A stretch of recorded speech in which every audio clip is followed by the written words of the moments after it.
Live adult entertainment in the border city is one step closer to reality. A first reading of the zoning bylaw passed at council yesterday, and it's getting the go-ahead with some strict stipulations. Elise Cox has more. The adult entertainment bylaw was recently repealed, and now strict regulations are in place.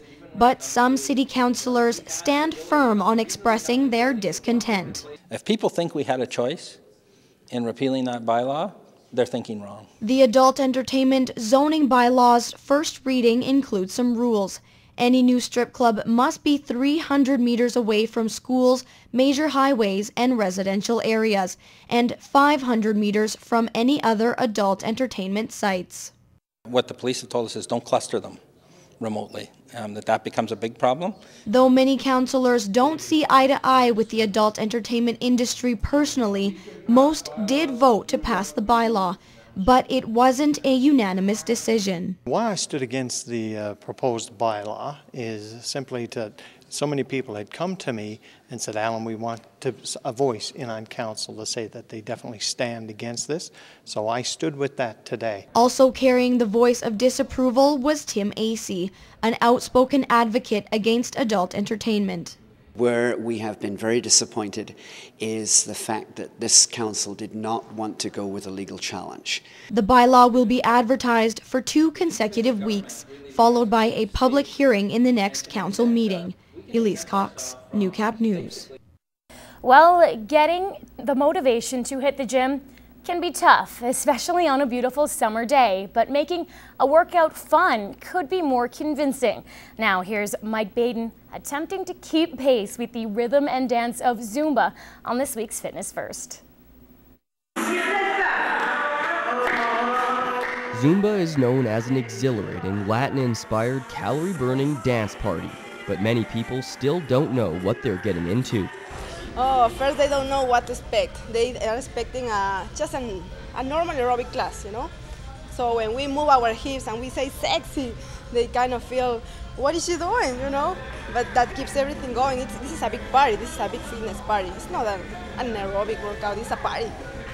After the first couple of songs, my footwork was slowly improving, and one of the biggest tips I got was to fully let loose.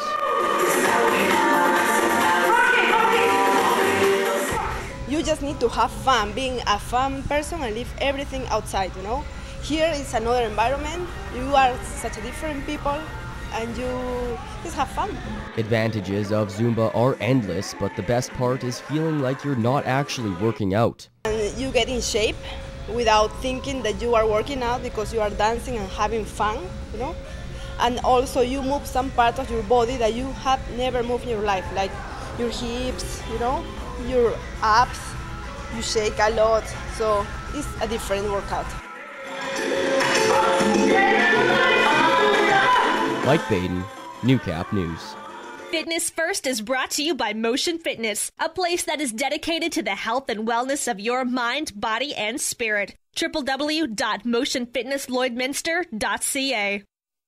The Lloydminster SPCA is overrun with animals. On this week's Pet Project, Shelley and Allison remind residents to help control the pet population by spaying and neutering your 4-legged friend. And of course, if you're wanting a new animal addition for your family, look no further than your local shelter.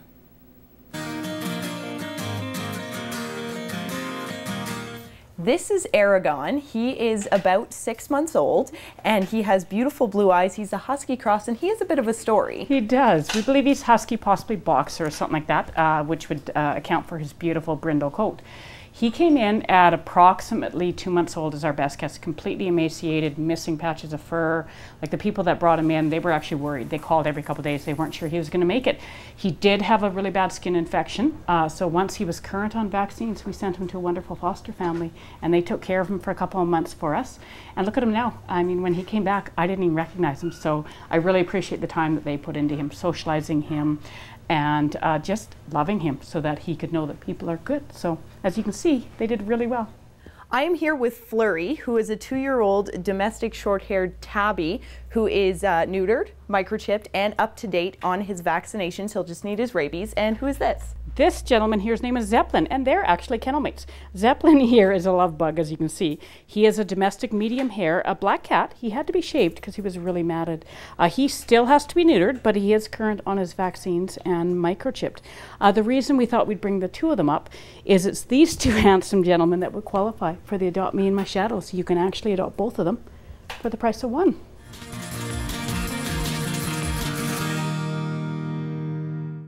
The Pet Project is sponsored by Quick Pick Waste Disposal.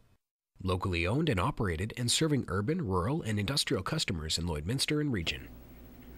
Coming up, a local fiddle camp is in the international spotlight, known as one of the best in the world. We have all the details just after this break. Stay tuned. The border city is celebrating the arts, and this time it's our youth who are being recognized. And so have you been doing that for a long time? I've been drawing since I came out of the womb. Among those awarded was Leah Russell for her contributions to the art community.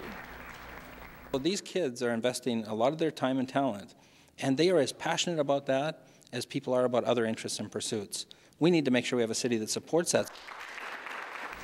A handful of youth were handed awards from the mayor in hopes of encouraging more creativity in our city.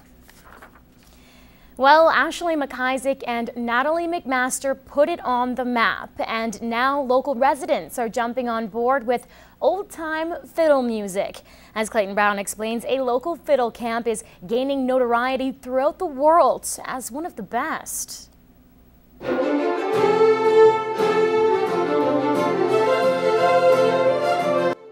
For 6 years, fiddlers have been flocking to St. Edward to take part in Camp Calvin, a fiddle camp started by local sensation Calvin Valrath. It's all about sharing ideas and sharing tunes and sharing techniques and learning, and it's a wonderful thing. This year, students range from ages 6 to 81 and have come from all over North America.